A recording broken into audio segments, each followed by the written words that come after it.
Hello friends.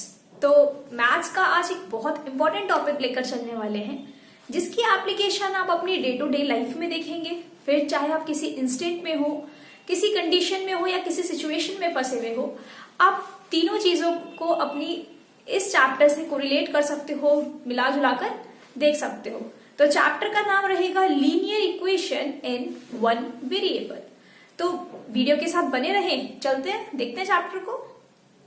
तो chapter का नाम है कुछ linear equation in one variable. तो अब सबसे पहली बात आती है कि भाई वेरिएबल का मतलब क्या होता है। ये जो वर्ड लिखा हुआ है वेरिएबल, इसका क्या मतलब है।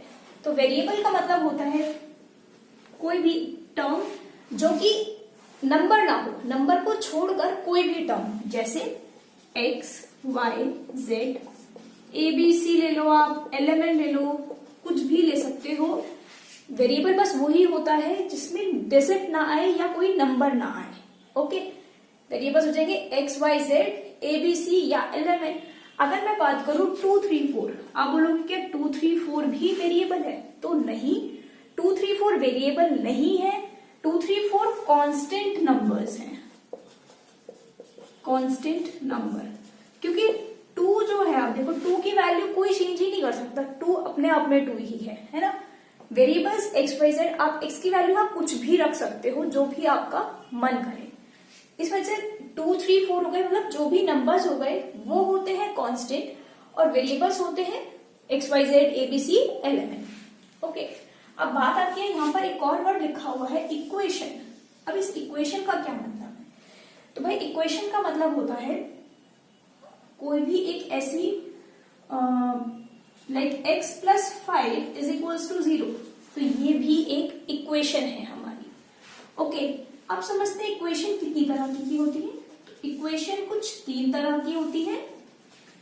पहली होती है लीनियर इक्वेशन, दूसरी होती है क्वाड्रेटिक इक्वेशन, और लास्ट होती है क्यूबिक इक्वेशन। तो 3 तरह की इक्वेशंस हो गई, लीनियर इक्वेशन, क्वाड्रेटिक इक्वेशन और क्यूबिक इक्वेशंस।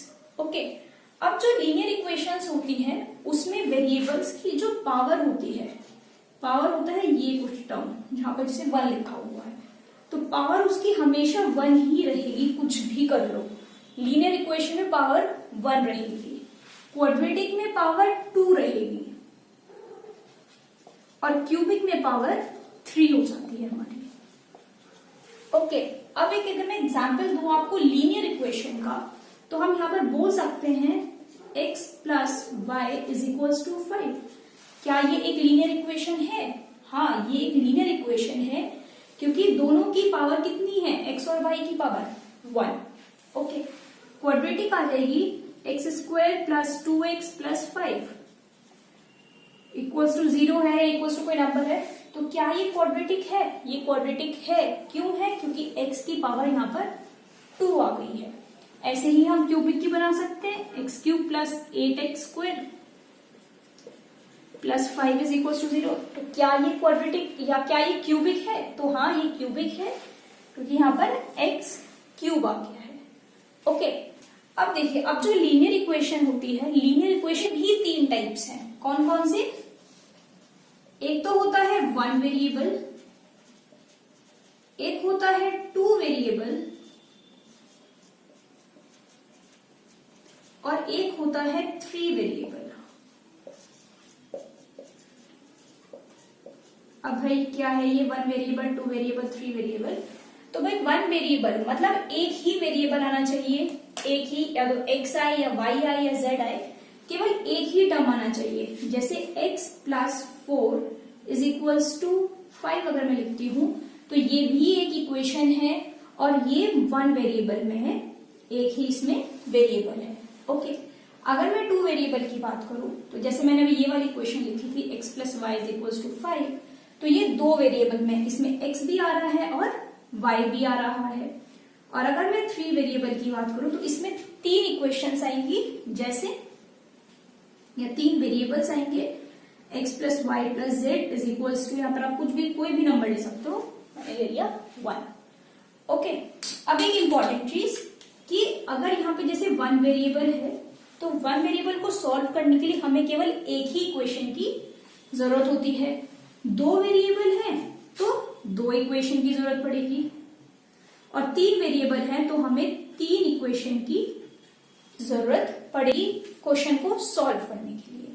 अगर हमारे पास वेरिएबल्स कम होते हैं, मतलब इक्वेशन कम होती है सॉरी, तो हम लोग क्वेश्चन सॉल्व नहीं कर सकते। ओके, हाँ, वीडियो थोड़ा लंबी ना हो, मतलब पढ़ने में थोड़ा बोरियत ना आए, इस वजह से एक काम करते हैं, लीनियर इक्वेशन वन वेरिएबल में, टू वेरिएबल में और थ्री वेरिएबल में, तीनों में अलग अलग पढ़ते हैं, मतलब अलग अलग वीडियोस में कंप्लीट करते हैं। आज समझते हैं linear equation in one variables. तो ये तो था कुछ इंट्रोडक्शन जिसमें हम लोगों ने इक्वेशन समझा और वेरिएबल समझा। अब समझते हैं कि हम लीनियर इक्वेशन वन वेरिएबल को सॉल्व कैसे करते हैं। तो जैसे मैंने ये दो क्वेश्चन लिए हैं, पहला क्वेश्चन कहता है x plus 4 is equal to 2x plus 3। Second कहता है 2 ब्रैकेट में x plus 4 is equal to 5 bracket में x प्लस 1। भाई अब इनको सॉल्व करना है। तो सॉल्व करने के लिए हमें सबसे ज्यादा जो रिक्वायरमेंट है या जरूरी है वो ये है कि जो भी वेरिएबल होते हैं ना, एक जैसे वेरिएबल एक जगह ले आओ उठाकर। ये लक्ष्मण रेखा या बोल सकते हो बॉर्डर क्रॉस करने में वैल्यूज चेंज हो जाती हैं। अगर मैं x के पास 2x उठा के लाऊं तो -2x हो जाएगा। क्यों हो जाएगा? क्योंकि ये पॉजिटिव है, 2x सामने का कोई साइन नहीं है, तो इसका मतलब ये प्लस का है, लक्ष्मण रेखा के पार जाएगा तो माइनस का हो जाएगा। इज इक्वल्स टू ऐसे रहेगा। 3 ऐसा ही रहेगा क्योंकि 3 में कोई चेंजेस नहीं हुए हैं। लेकिन 4 जब इधर आएगा तो 4 वापस से माइनस का हो जाएगा। ओके, यहां तक तो हो गया क्लियर। अब देखो x के सामने क्या है? 1 है। भाई 1 में से 2 कैसे माइनस करें? काम करते हैं, 2 में से 1 माइनस करते हैं तो आ जाता है 1x। लेकिन कंडीशन यहां पर मेन ये है कि 2 बड़ा है ना। 1 और 2 में से कौन बड़ा होता है? 2 बड़ा होता है। और 2 के सामने कैसा साइन है? 2 के सामने नेगेटिव साइन है, जैसे यहां पे हम लगा लेंगे माइनस। ओके, क्या हुआ एग्जैक्टली? सबसे पहले तो हम लोगों ने देखा कि भाई x लक्ष्मण रेखा के आर पार है तो उनको एक जगह ले आते हैं। जैसे सीता जी ने लक्ष्मण रेखा क्रॉस करी थी, ऐसे ही हम लोगों ने 2x को लक्ष्मण रेखा के से क्रॉस करवा दिया। सीता जी को तो रावण उठा के ले गया था, ऐसे ही हमारा 2x नेगेटिव का हो जाता है। 3 ये 4 जब उधर जाएगा वापस से लक्ष्मण रेखा के, ये -4 हो जाता है। ओके, यहां तक क्लियर। अब देखो 1 और 2 में पहले सबसे पहले तो सब्ट्रैक्ट करना है, तो मैंने 1 में से 2 माइनस नहीं हो सकता था, इस वजह से 2 में से 1 को सब्ट्रैक्ट कर लिया और 1 लिख लिया। इतना तो आ गया समझ में। अब देखो, अब आती है मेन चीज, 2 बड़ा है या 1 बड़ा है? 1 और 2 में से कौन बड़ा है? 2 बड़ा है। और 2 के सामने कैसा साइन है? नेगेटिव साइन है, इस वजह से यहाँ पर नेगेटिव आ जाएगा। ऐसे ही यहाँ पर 3 में से 4 तो हो नहीं सकता सब्ट्रैक्ट, लेकिन 4 में से 3 जरूर हो सकता है, जो कि आता है 1। लेकिन ये भी नेगेटिव का ही आएगा। क्यों आएगा? वही सेम चीज यहाँ वाली कि 3 और 4 में से कौन बड़ा है? 4 बड़ा है, और 4 के सामने नेगेटिव साइन है। ओके, ये माइनस से माइनस कट गया, x इज इक्वल्स टू 1 आ गया। ओके, अब आप बोलोगे ये माइनस से माइनस कैसे कट गया? तो भाई एक तरफ तो ले लो तुम रावण को, एक तरफ ले लो तुम राम जी को, और दोनों के बीच में युद्ध होता है तो तलवारें दोनों की गिरती हैं या तीर दोनों के छुटते हैं एक तरफ, दोनों तरफ से। इसी तरह से हम लोगों ने माइनस से माइनस काट दिया। ओके, अब आ जाओ इस वाले क्वेश्चन पर। तो देखो भाई, इस ब्रैकेट का मतलब पता क्या होता है? ये जो ब्रैकेट है, इस ब्रैकेट का मतलब होता है कि जो ये 2 है ना, ये दोनों के साथ मल्टीप्लाई होगा। ओके, तो 2x plus 8 is equals to 5x plus 5। Okay, वापस से क्रॉस कराओ तो 2x माइनस 5x हो जाएगा और 5 माइनस 8 हो जाएगा। -3x, यहां पर भी -3 आ जाएगा, माइनस से माइनस कट गया, 3x इज इक्वल्स टू 3 आ गया। अब देखो यहां पर इंपॉर्टेंट चीज, भाई प्लस माइनस में तो ये होता है कि प्लस का था तो माइनस का बन गया, माइनस का होता तो प्लस बन जाता। लेकिन अब तो ये मल्टीप्लाई में है। मल्टीप्लाई में क्या करना पड़ेगा, मल्टीप्लाई में हमें जो लक्ष्मण रेखा है उसको कूद कर जाना पड़ेगा। कूदने के लिए हमें क्या करना पड़ेगा, कूदने में ये हो जाता है डिवाइड। तो 3 1 3, x की वैल्यू 1 आ गई। ओके, चलते हैं नेक्स्ट क्वेश्चन की तरफ। तो एक और क्वेश्चन को देखते हैं। ये क्वेश्चन सीटेट में आया हुआ है और साथ ही साथ ये क्वेश्चन यूटेट में भी आया हुआ है, तो इसको देखना थोड़ा ज्यादा जरूरी था। क्वेश्चन है 1/2 x plus 1 plus 1/3 x minus 1 is equals to 5/12 x minus 2 find x। तो सबसे पहले हमने तो ये देख लिया भाई कि सब जगह x x x है, तो इसका मतलब linear equation in one variable है। वन वेरिएबल तक तो आ गया समझ में। अब हमने देखा कि ये ब्रैकेट लगा हुआ है, बाहर 1/2 लिखा हुआ है, इसका मतलब इस 1/2 की दोनों तरफ मल्टीप्लाई होगी या दोनों वैल्यूज में मल्टीप्लाई होगी। तो 1/2 x प्लस 1/2, ऐसे ही हमने इसकी कर ली, ऐसे ही 5/12 की कर लेते हैं। 5/12 x माइनस 5/12 मल्टीप्लाई 2। यहां तक तो शायद कोई दिक्कत ना आई होगी। अब देखो, अब हम क्या करते हैं, इस 2 से तो भाई ये 12 कट जाएगा, 2 6 12 होता है। अब x वालों को तो सबको एक तरफ ले आओ, बाकी जो बचते हैं सबको दूसरी तरफ। तो 1/2 x प्लस 1/3 x, लक्ष्मण रेखा कूदेगा तो 5/12 x माइनस का हो जाएगा इज इक्वल्स टू, अब भाई यहां -5/6 तो ऑलरेडी था ही, अब हमें इन दो नंबर को कूदाना है दूसरी तरफ। तो 1/2 प्लस का है, किसका हो जाएगा, नेगेटिव का, और ये माइनस का है, कूदकर प्लस का हो जाएगा। ओके, यहां तक कोई दिक्कत आई हो तो एक बार दोबारा देख लेते हैं क्या करा हम लोगों ने। 1/2 की पहले x में मल्टीप्लाई करी, 1/2 की 1 में मल्टीप्लाई करी, फिर 1/3 की x में, 1/3 की 1 में, फिर 5/12 की x में, 5/12 की 2 में, फिर देखा 2 6 12 होता है, तो यहां पर 5 माइनस 5/6 लिख दिया। ओके, x को एक तरफ ले गए, बाकी कांस्टेंट टर्म्स एक तरफ ले गए। अब हम देख रहे हैं भाई 2 3 12 एलसीएम लेना पड़ेगा। तो अब साइड में आपको एक कवर दिखा होगा एलसीएम का।